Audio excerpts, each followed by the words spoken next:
السلام عليكم ورحمة الله تعالى وبركاته في البيت المصاوي في عدد جديد لهذا الأسبوع، في نقاش وحلقة خاصة بالمغرب الفاسي، نادي اللي هو عريق، نادي اللي تم تغيير العديد من الأمور هذا الموسم هذا. النتائج كانت إيجابية لحدود الجولة الثامنة والعشرون. النتائج إيجابية لنادي المغرب الفاسي، يحتل المركز السادس ب 42 نقطة. آخر مباراة أمام نهضة الزمامرة تعادل خارج الديار. بقي 3 مباريات أمام آسفي وكذلك أمام شباب رياضي سلمي ونهضة بركان. نتمنى المغرب الفاسي يحصل على رتبة اللي غادي تشرفه وتخليه يخرج يلعب منافسة قارية بداية من الموسم القادم. في هذه الحلقة هذه غادي نهضروا على واحد الحديث طرات في هذا الأسبوع هذا من أحد المسؤولين الإداريين ديال المغرب الفاسي اللي كان تواجد في مباراة أخرى غير مباراة المغرب الفاسي ونهضة الزمامرة. يعني المباراة اللي شفناها وبزاف ديال لي ستوري شفناهم، بزاف ديال الانتقادات شفنا لهذا الشخص هذا اللي غادي نهضروا على بصفه عامه على المسؤولين الاداريين ديال المغرب الفاسي، المسؤولين اللي كيقوموا بواحد المهام اللي مناطه بهم. كاين اللي كيقوم بالمهام ديالو على اكمل وجه، وكاين اللي كيقوم بالمهام ديالو في خدمه مصالح فرق اخرى، وهادشي اللي ما بغيناش. المغرب الفاسي عنده كفاءات عاليه بمدينه فاس، يمكن نتعاقدوا مع مسيرين ومع مديرين اداريين في المدينه ديالنا مدينه فاس اللي كتزخر بهاد المواهب ولا كنقولوا بهاد الكفاءات العاليه بمدينه فاس. فلهذا غادي نربطوا اتصال احد الزملاء عنده درايه في هذا الموضوع هذا الموضوع الشائك، رغم ان الزميل هذا في الديار الكنديه، ولكن غادي يقربنا بزاف من هذا الموضوع هذا اللي طرا هذا الاسبوع هذا بالضبط في مدينه زمامره المغرب الفاسي ونهضه زمامره.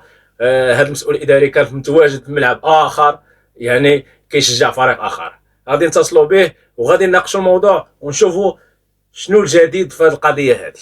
بقاو معنا.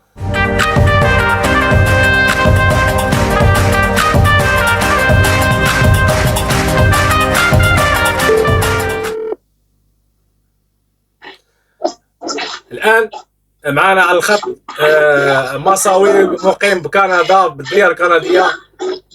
ما غاديش نذكروا الاسم ديالو، هذا مجهول. غادي يقرب لنا بزاف ديال الامور داخل المغرب الفاسي، بزاف ديال الحوادث ولا بزاف ديال الاخبار ديال المغرب الفاسي اللي ما كتشرفناش كمحبين ديال الجمهور، وما بقاش الاحترام للجمهور المغرب الفاسي في اللقطه اللي شفنا او الستوري اللي شفنا في هذا الاسبوع هذا من احد المسيرين الاداريين ديال المغرب الفاسي، وناهيك على مسيرين اخرين عندهم انتماء لفريق اخر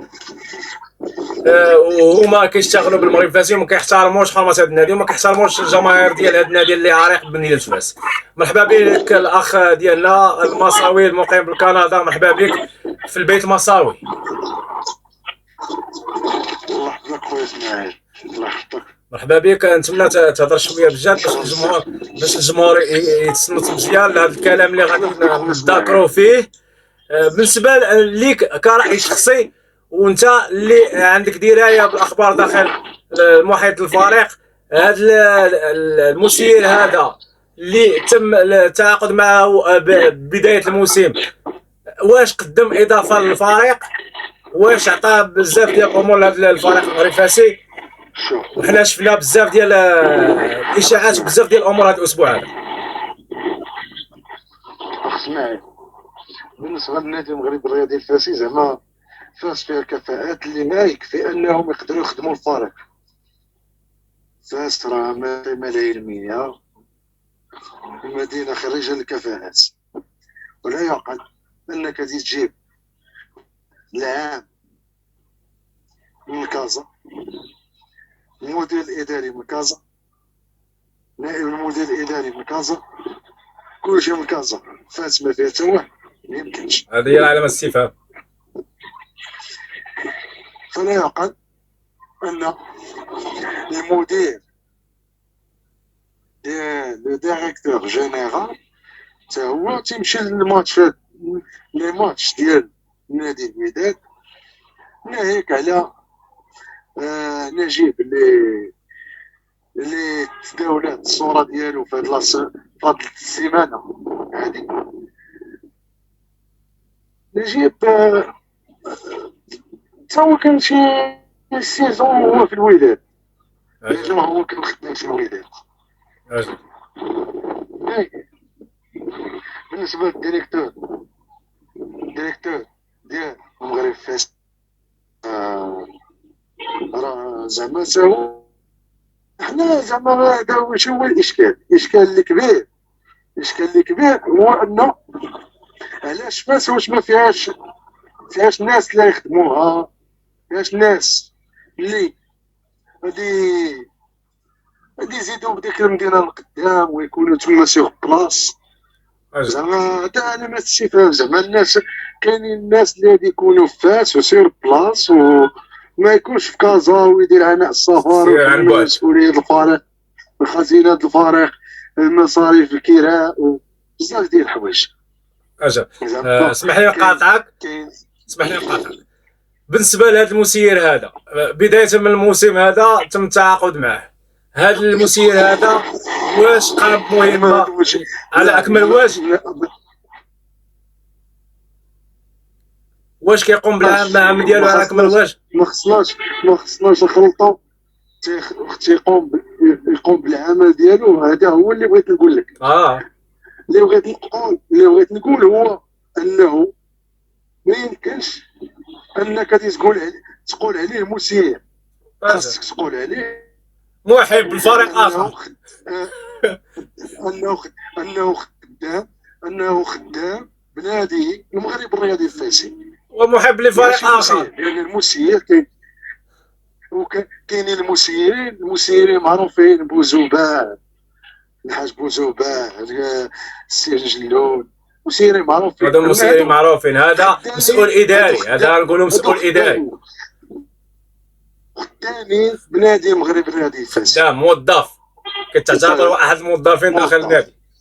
لا هو اذا هاد الموظفين يستحسن ومن الاحسن انه يكونوا قاطنين بمدينه فاس باش انه تكون الاضافه المرجوه. فلا يقال ان مدير اداري ولا مدير نادي المغرب الرياضي الفاسي يكونوا بالدار البيضاء.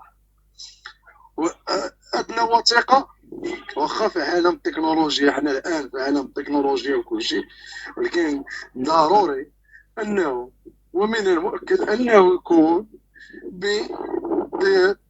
بمدينه فاس. يستحسن انه فاس فيها من الكفاءات، فيها بزاف ديال الاداريين او عفوا موظفين اللي غادي يخدموا المصلحه ديال المغرب الفاسي على المستوى الاداري.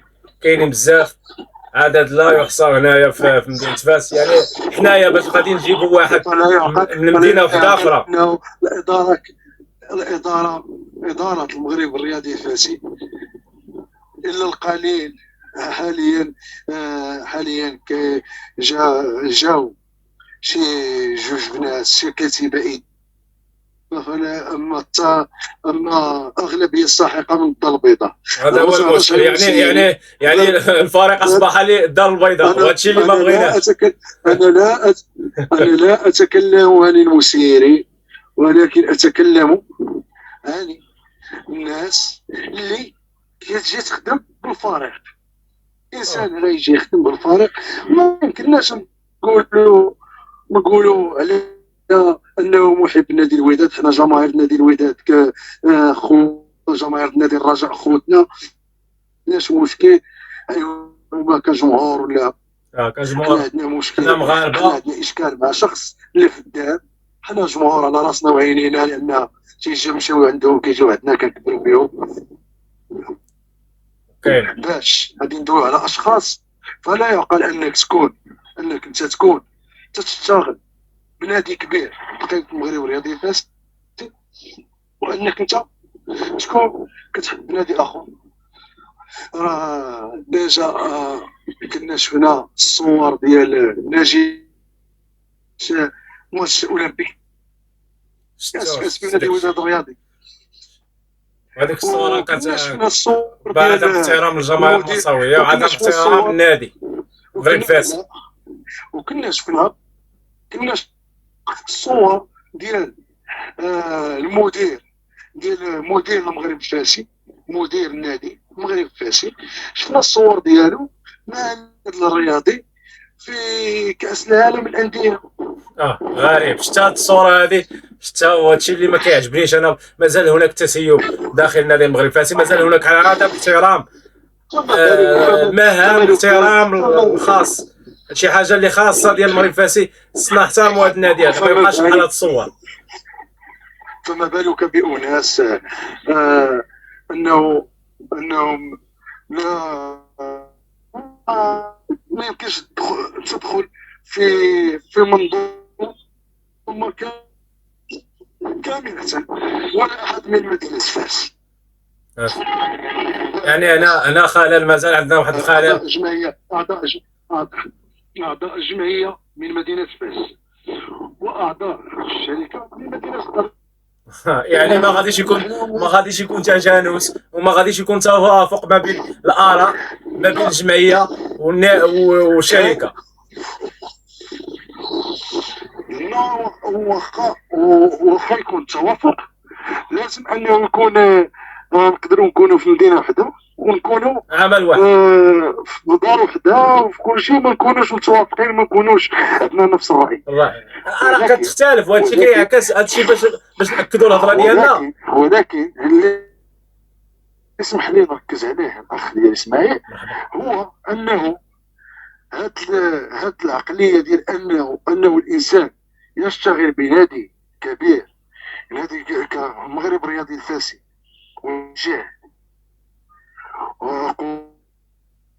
ويقولوها يشجع نادي اخر باي صوره غادي يكون هو ذاك النادي اللي كيشجعو لاعب ضد المغرب الرياضي الفاسي. هنا العشوائيه في بزاف ديال الامور. بغيتي تشجع ذاك الفريق هذا، سير فيه وشجع فيه، هذا هي الرساله. دابا المسؤول الاداري اللي تنتكلموا عليه هو مدير اداري بنادي الوداد الرياضي لمده 7 سنوات ولا 8 سنوات. يعني عنده حب لهذاك الفريق هذاك. يعني نتايا واخا ما نقولوش على حب، ولكن نقولوا عنده 8 سنوات مع ذاك الفريق. كاين نائب ديالو في الفريق حتى هو راه عاوتاني عنده غادي نقولوا عنده انتماء بحكم بانه كان في نادي الرجاء، خدم في نادي الرجاء، نقولوا عنده انتماء رجاوي. عاوتاني كاين المدير نادي المغرب الرياضي، وكاين مدير نادي المغرب الرياضي الفاسي، مدير نادي المغرب الرياضي الفاسي حتى هو تيمشي مشى ما علاقة نادي المغرب الرياضي الفاسي بكأس العالم للأندية. هذا هو الغريب في الأمر. وشد ديك الصورة أنايا في بعض المنابر الإعلامية، شفت ديك الصورة ما عجبتنيش. أن فريق ديال المغرب الفاسي ومسير ولا موظف داخل نادي المغرب الفاسي جابوا الفريق الوداد البيضاوي اللي لاعب واحد كأس العالم أندية، داير واحد برومو لهذيك الكأس هذاك، جابوا يتواجد معاهم.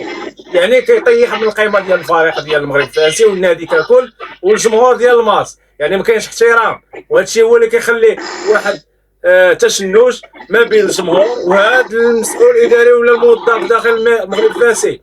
يعني دابا الحل هو ان الاداره اللي مكلفه بهذه الانتدابات ديال هذا الشيء ديال الاداري ديال الماس انها تفك الارتباط بهاد المسؤولين اللي عندهم ما عندهمش واحد الاحترام والنادي المغرب الفاسي. لا، خصها تفك الارتباط باي واحد ما عندوش ماشي كفاءة، ما عندوش حب واخلاص العمل ديالو داخل يحترم الجمهور.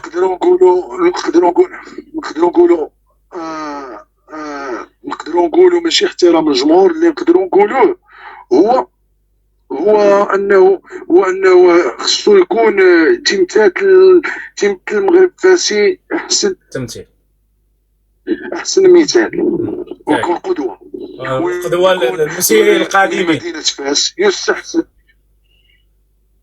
يستحسن انه الناس اللي هتكون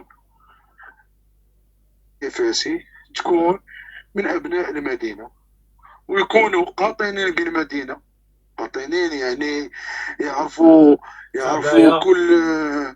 كل صغيرة وكبيرة من نادي المغرب الرياضي الفاسي، يعرف جمهور النادي، زعما يعرف كل صغيرة وكبيرة. يعرف كل ما شيء، بالو عنده درايه كمسؤولين، بالنادي، هذا هو لا الحقيقه، هذه ما الحقيقه. ما ما ما يعرفش ما يعرفش حتى ملعب التدريب السعديين فين كاين. هذا هو المشكل، هذا مشكل كبير، انه ما يعرفش حتى مدينه فاس، وما يعرفش التاريخ ديال هذا الفريق هذا، والتاريخ المرجعي اللي القريب، بالامس القريب كان الفريق كيتضرب لهم مثال المستوى القاري. اليوم كنوجدوا مسيرين او موظفين داخل المغرب الفاسي ما كيقوموش بالمهام ديالهم على اكمل وجه، وما كيحترموش الحموله التاريخيه ديال هذا النادي هذا.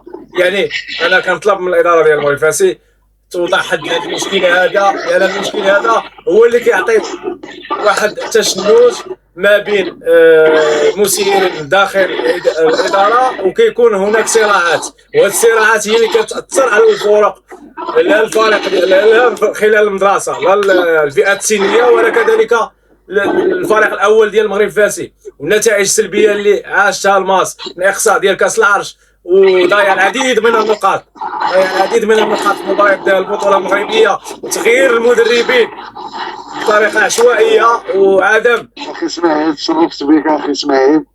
مرحبا اخي اسماعيل، باش ما نطولوش على الجمهور، وترك لك الحديث تكمل تحياتي. انت المداخله ديالك وتكمل. المهم كان معنا اخ مصاوي من الديار الكنديه، ما غاديش نذكروا الاسم ديالو احتراما له واحتراما للاراء ديالو اللي كتخص النادي المغرب الفاسي. هو محب للفريق المغرب الفاسي، يعشق المغرب الفاسي، وعنده اخبار كثيره على المغرب الفاسي داخل المحيط النادي، وهذا النادي اللي بحموله تاريخيه وتاريخ كبير لهذا الفريق هذا.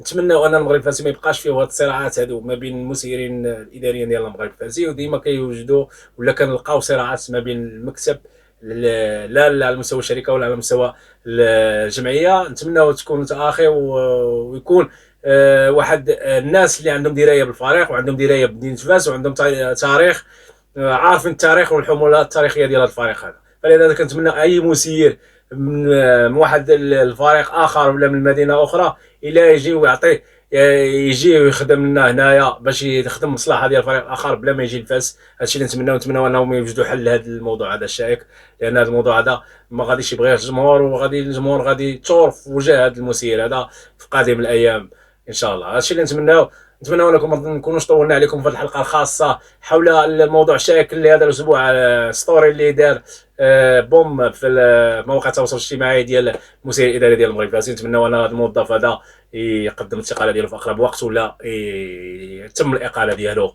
من طرف المسؤولين ديال النادي المغرب الفاسي. هادشي اللي نتمناو. تحيه لكم، نتمنوا تدعمونا بواحد اللايك واشتراك الباج البيت المصاوي، وكذلك القناه اسماعيل الزوري. تحيه لكم، نتمنوا نتلاقاو في اقرب وقت ان شاء الله في اقرب حلقه ديال بيت المصاوي. يلا تشوفوا، الى اللقاء.